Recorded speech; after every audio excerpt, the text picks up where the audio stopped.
What's up, everybody? Happy Tuesday. The Braves report tomorrow, so we should get a little bit more news and different things, and we can actually talk about baseball, so that is good. Let me share this real quick.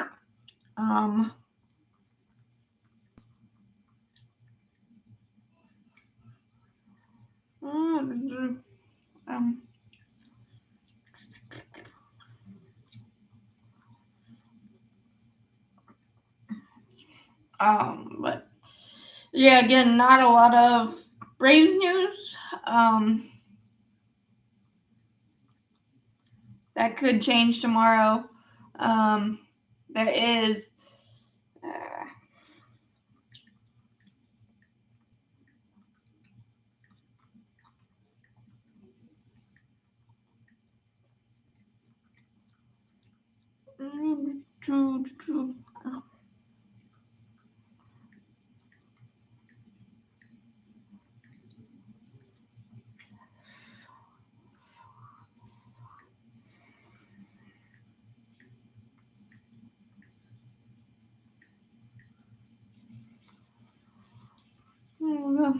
Okay.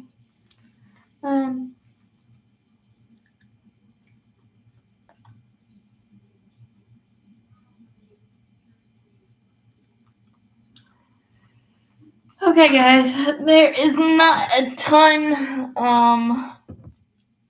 We did add lefty Jake Diekman and pitcher Dylan Covey to minor league deals. Again, Jake Diekman has been a solid lefty throughout his career. Funky arm angle, interesting bargain bin type of sign. Again, we've pretty much done the bargain bin or minor league signings outside of Profar this offseason. And not that I'm mad, and I know that Chase and Shreve, Jake Diekman, those guys have been around the block and veterans, and they could be the diamonds in the rough, but you're definitely not getting necessarily household names, especially with our bullpen. There's not a lot of household names.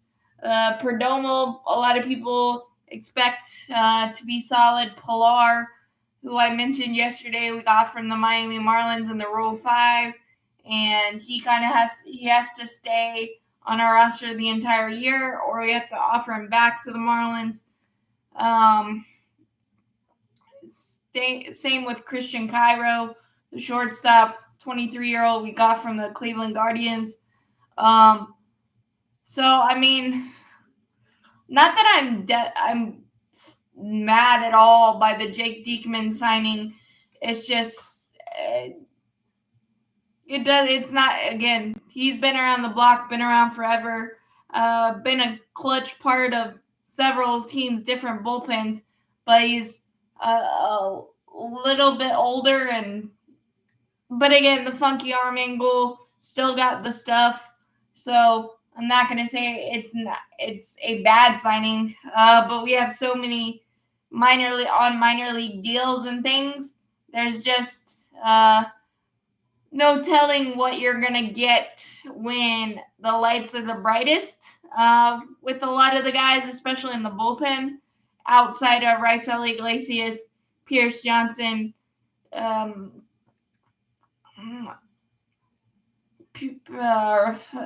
Lee, Aaron Bummer. Even though Aaron Bummer was super unlucky last year, I think his role is definitely going to expand. But then you've got guys like Perdomo, Pilar,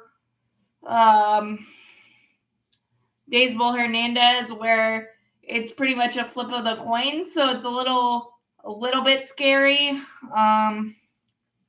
in terms of that. But maybe Alex Anthopoulos still has something up his sleeve. Obviously, the roster stuff can change tomorrow when you open up the 60-day IL, which would, I think, open up another spot because of Joe Jimenez's knee surgery.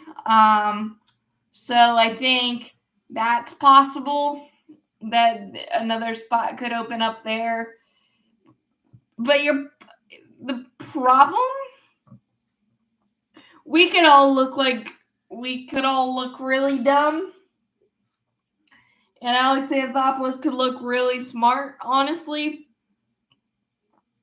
But the problem is you're putting a lot of your eggs in the basket of unproven, back of the baseball card, been there, done that kind of guys. So it's a little extra scary. But I'm not saying I hate it. I mean, again, there's still a lot of free agents out there, and things can still happen. Deals can still happen. It's only early February, and let's be honest. At the beginning, I mean, you project the roster, and then things change at a drop of a hat. Even the opening day roster, it changes. Even before we get on the field, say they make the opening day roster, but then you make a move right after that to fill another need. So try not to put too much into it, because the idea, you're probably going to have a couple of diamond in the rough gems that are going to be really, really key. Plus, it's good depth in the minor leagues. Our Gwinnett Stripers may set the record for most wins by a minor league team. Just the experience and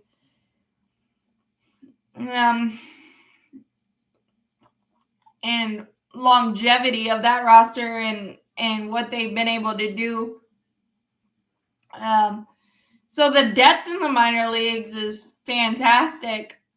Again, you're just, because Spencer Strider is probably not going to be ready until late April, which I thought that timeline was a lot longer, at least mid-May. So that's a little helpful there. But you've got Ian Anderson and Grant Holmes, who don't have options, and I don't think you necessarily want to lose those guys for nothing. I think they have a better inside track for the fifth spot than AJ Smith-Jobber does. Agreeing with Mark Bowman, even though AJ Smith-Jobber has a little bit more upside to me. Grant Holmes, I think, is perfect in the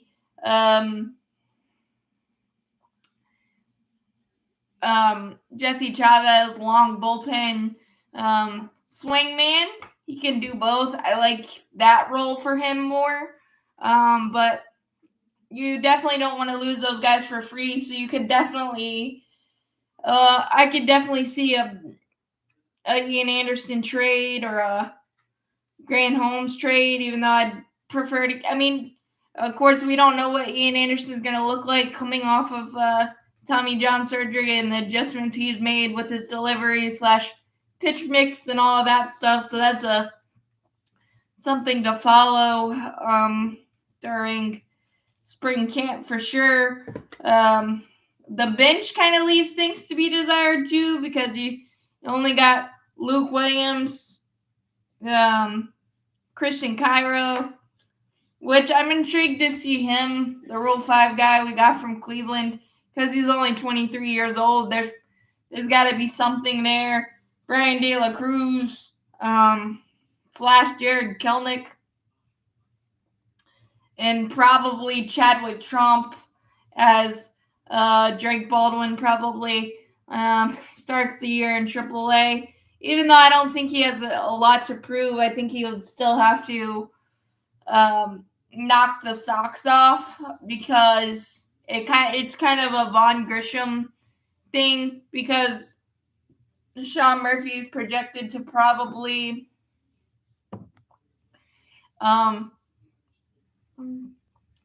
catch 4 out of every 5.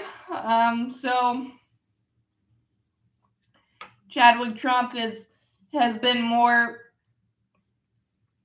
equipped for the spot start role, but we'll see how that plays out in spring training.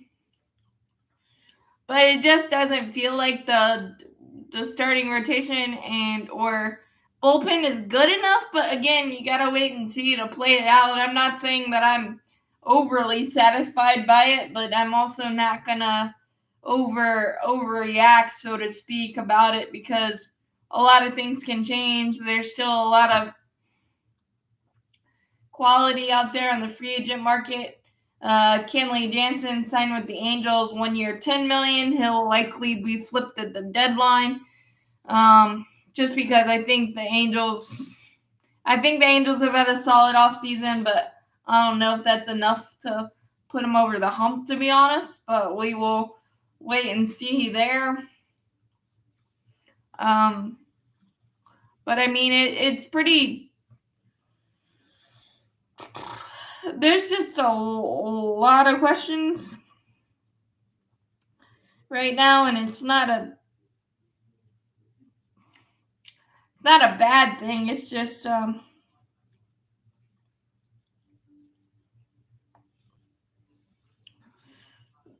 lot more unknowns and uncertainties, and new blood and taking flyers on guys and things of that nature. And it's just a little bit more of a surprise because Alex Anthopoulos has been so forthright, I guess is the word, about having a deep and trustworthy bullpen. So I wouldn't be surprised if David Robinson or Adam Ottavino or Kyle Finnegan. I've been on Kyle Finnegan for a while.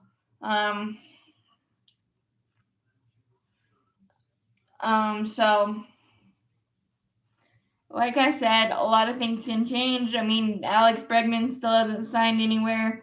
Kind of having a holding pattern for some teams, which is weird, but is what it is.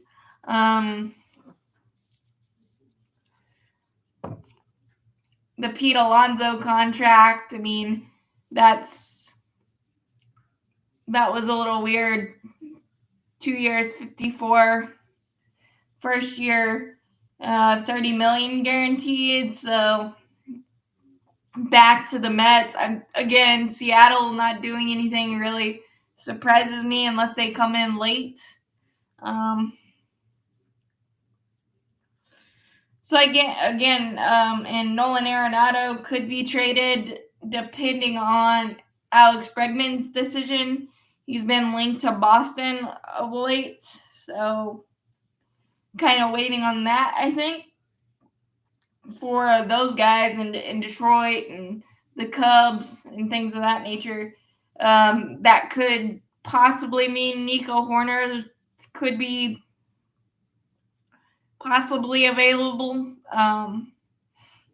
which I've seen a lot of Braves fans want Nico Hoerner, and I would love him as a shortstop. But a lot of things have to happen and go in certain directions for that to even be possible, I think. But that'd be nice considering Orlando Arcia is a free agent after this coming year. So, and we kind of really need a permanent-ish solution, and I don't know that Orlando's fine. He's great defensively, but an overall shortstop type of game, I don't think we have that. It'll be interesting to see if Nacho Alvarez takes an extra step forward in spring training, that type of thing. But again, we shall wait and see.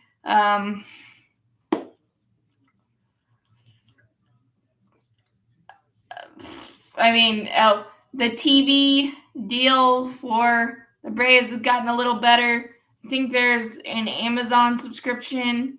You can go to their X account to get all the information on that, but they are making it more readily available, so that's kind of nice.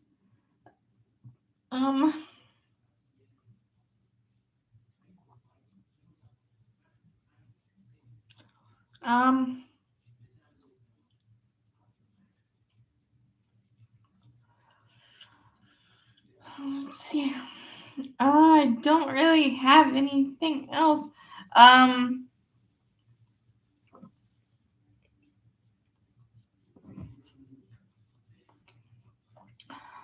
Tyler Matzik signed a minor league deal with the Yankees. Wishing him the best of luck.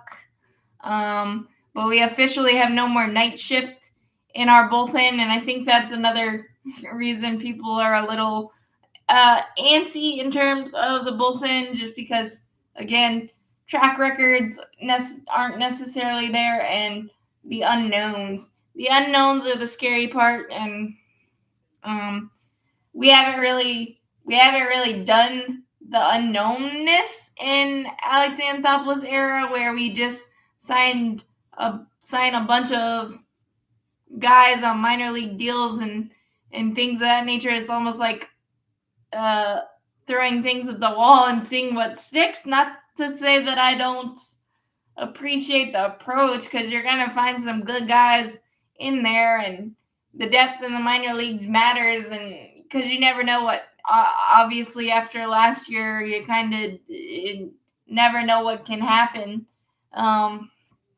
But it'll be nicer to kind of see when games start getting going, because it's just the just kind of speculating and talking about it, and again, the unknowns. It's kind of hard to pinpoint how things are going to look, and right now it looks a little bit more sketchy than it has with the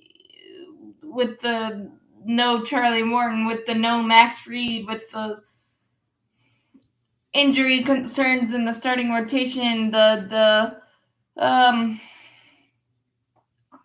lack of experience of our young guys, all that kind of stuff. I really get it, but I'm trying to stay as positive as possible with all of that stuff, because we never know what could happen. There could be an amazing trade bomb or signing that everybody's just like, oh, that makes sense, and then kind of the roster picture is a little bit more murky.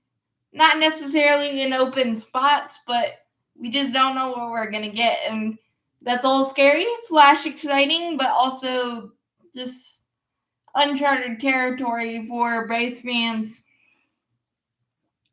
where the last few years we've just added a piece here or there that you think will get us over the hump. But then last year, so many injuries and so many unforeseen things that kind of just threw everything into a loop, and now we're trying a different approach that we're not used to, and as fans it's a little weird, and as content creator trying to do a lot of good things for you guys. I mean, it's not the easiest of easy, but and obviously I like shiny new fun names and guys and things of that nature, but I'm also not going to completely bash the process until until we see it, and obviously don't my cardinal rule for spring training and everything is don't overreact unless it's good, because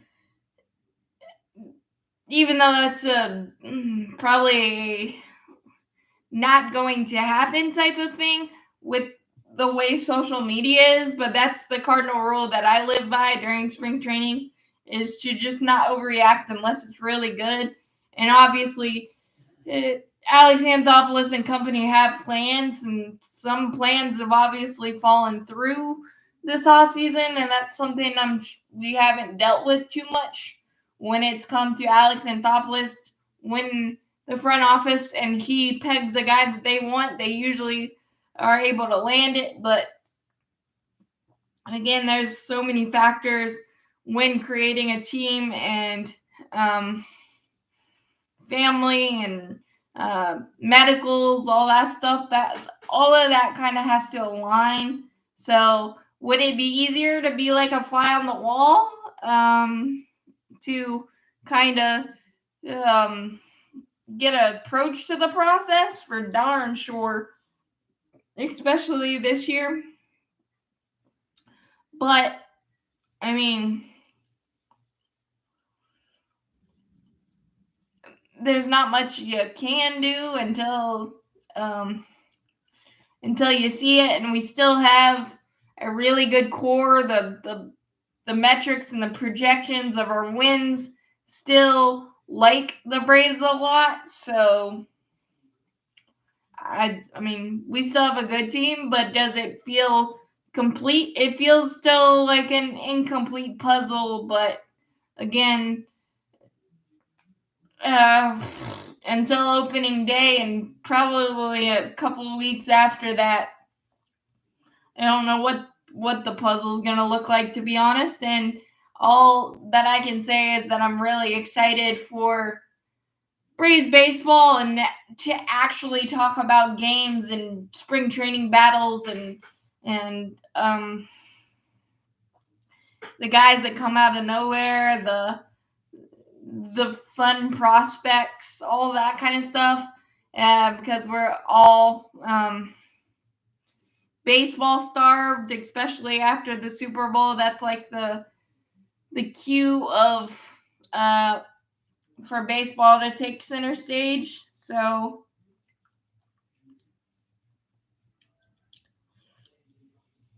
that's what I'm going with, and it's not flashy, not fancy.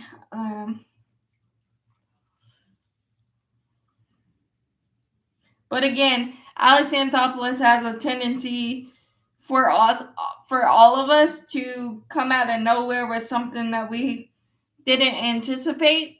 Jarred Kelenic last year, Chris Sale last year. So again, I'm not gonna overreact until I need to, and if it results in a rougher start, then obviously it's gonna hurt more. But till you play the games, you never know, and you don't.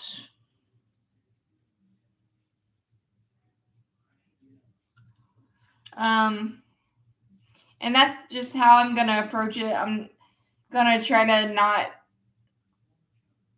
be super negative about it. I know I'm concerned about it, but all I know about Alex Anthopoulos is that he keeps turning over every rock that he possibly can. So and I have to believe that he's continuing to do that. We've been in talks with guys like Tanner Scott, Dylan Cease, but I mean, can't really do anything about the Dodgers, and the asking price for Dylan Cease is insane, that kind of thing. And so, I mean, again, there's just so many factors, and who knows? But after this week, we'll have actual news to talk about and games to break down and things of that nature. So hopefully the picture gets a little clearer and the puzzle gets a little bit more complete for the Bravos. But I'm super excited no matter what, because we still have Money Mike, we still have Matt Olson, Austin Riley, Ozzy, Jurickson Profars here. Ronald Acuna Jr. is going to be back soon. And maybe because of the Spencer Strider timeline being is the comment section working? I don't know. If you guys wanted to type anything, I don't know. But maybe the Spencer Strider timeline is kind of at late April. That's not, I thought it was middle of May, so that gives us a little bit of a little bit more a little less time where we have to wait for Spencer Strider. I think he's still gonna be having a full spring training, but they've already said that he won't make the opening day roster because they don't want to rush him back, which I totally agree with. But the timeline's a little further up than I expected, which is a nice surprise, and maybe that's why we're a little less inclined for the starting pitching market at the moment. But again, I don't know what plates we have up in the air or baseballs we have up in the air, so to speak. So again, tomorrow, fully first squad workout, I believe, for the Braves. So that is super fun. And again, I know a lot of these minor league moves and things that nature are not flashy, not fun, but guarantee you'll probably find 3 or 4 guys that are going to be very important to the 2025 puzzle for sure. And I'm really excited about that. I mean, there's a lot to be excited about that lineup, and Sean Murphy is going to be my guy that really because I think Sean Murphy gets too much hate just because he got injured and things of that nature and had a bad year last year and all that stuff. He's going to be my breakout guy offensively because he was an all-star in 2023. Yeah, he fell off in the second half, but I mean, come on, guys. And he's going to play 4 out of 5, like I said earlier, so that is not – he's going to get a lot of at-bats, so I think this is a huge year for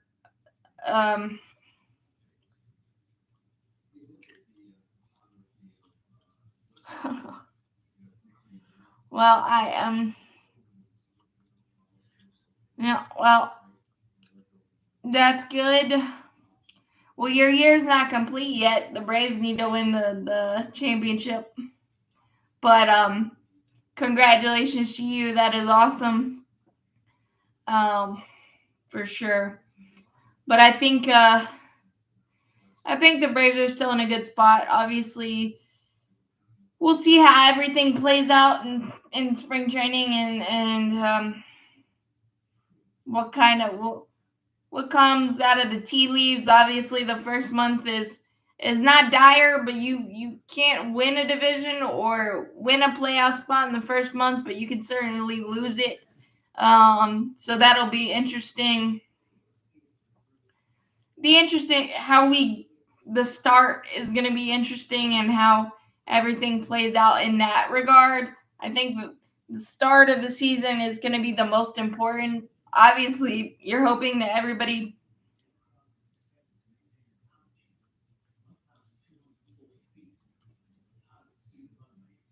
Oh yeah. We have, and I'm not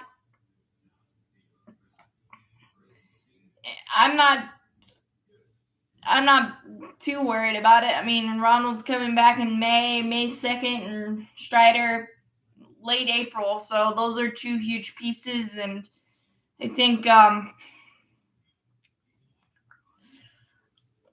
we still had a good team regardless. So it's just there's just a little bit more unknowns in a lot of our roster that the fans aren't used to, and social media is a wacky, nutty place for sure. So and you know that, everybody knows that, so we all overreact or underreact or whatever, and people kind of formulate their opinions, and kind of it sticks that way,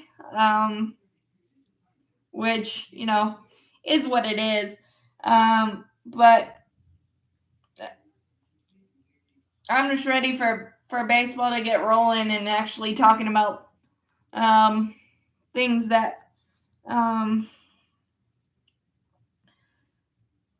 matter, and watching guys compete and be back on the baseball field, hearing gloves pop and the sound of the ball coming off the bat's one of my favorites. So I'm not going to worry about it until, if we get off to a rough start, then I might start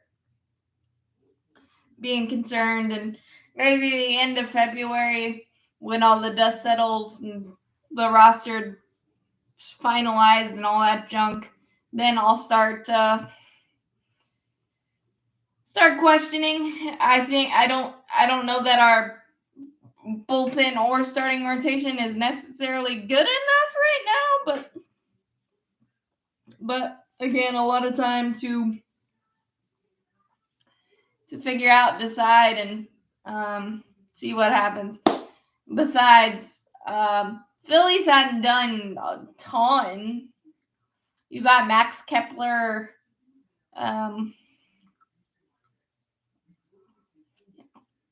You haven't done a lot. I can't even think of too many things, which you guys are still a really good team too, but I don't think anybody's really done a lot except the Juan Soto contract, obviously,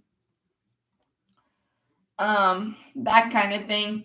But I think the NL East, no matter how you slice it, is one of the toughest divisions in baseball, and top to bottom, it may be the toughest outside of the Marlins, but they're still pesky and weird. But I think Nationals are definitely going to be really hard out this year, and they have been a tough customer for us the last couple of years too. So I think the NL East and the AL East are probably the toughest divisions, top to bottom, and all teams have added something, whether big or small. They're still quality additions, and we still haven't seen what kind of impact those guys will have and what other moves are on the horizon. That's for sure. But I mean, for Seattle, for the Padres, for St. Louis, I'm surprised they haven't done much. Although Padres did add Jason Heyward and Connor Joe. They're kind of stuck with really bad contracts and a ownership issue right now. I can't believe Seattle hasn't added any really thing offensively except Donovan Solano, I think. What else? So I think there's a lot of panicking for a lot of Braves fans, but I'm not going to. I understand where it's coming from, but we're still a heck of a good team, and I don't think that's gonna magically change. So, and as rough as 2024 was last year with all the injuries and underperformance, the fire in our team is going to be something that I don't think we've seen in a while. So, and obviously there's a lot of quality in the top half of our minor leagues that I think people are not giving enough credit for. So I think we'll see that as well. But I'm just glad that baseball is back, and we'll have something to talk about for hopefully 8 months and beyond.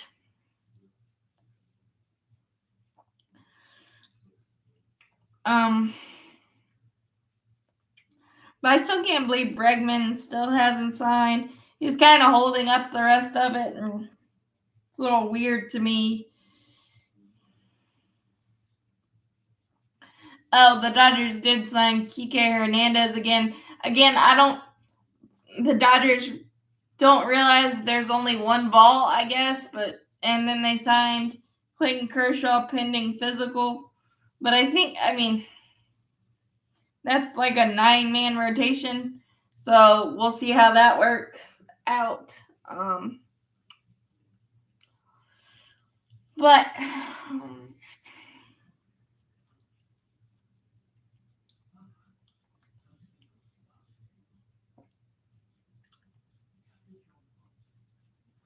we'll see. I think the Rays have had a sneaky good offseason.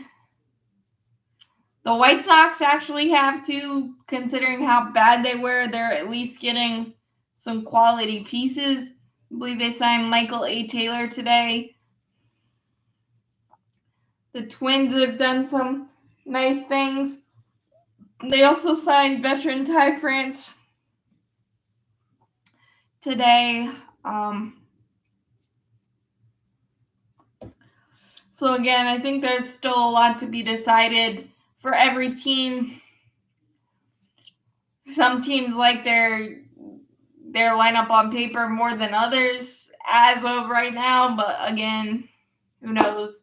But I can't wait to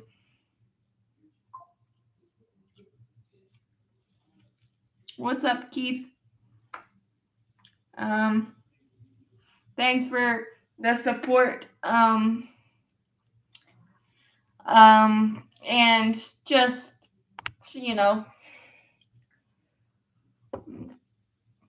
whatever happens is gonna happen. I'm gonna watch every single game. Be really happy in a lot of them, and annoyed in some others, and hopefully we can get over that. We can get over that hump and just not have as many injuries as we did in 2024, and see where things go. It's that delicate balance of adding too much new versus staying the same and getting stagnant. And you still got a lot of different storylines, like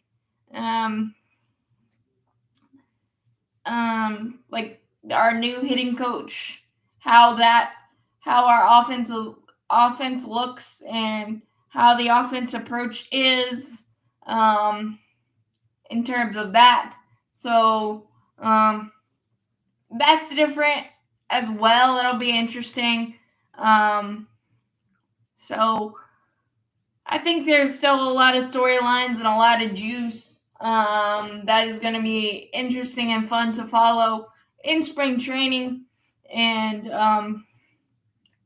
all the new blood that we have, minor league deal or not. They're going to have some fire too, which is a good thing. And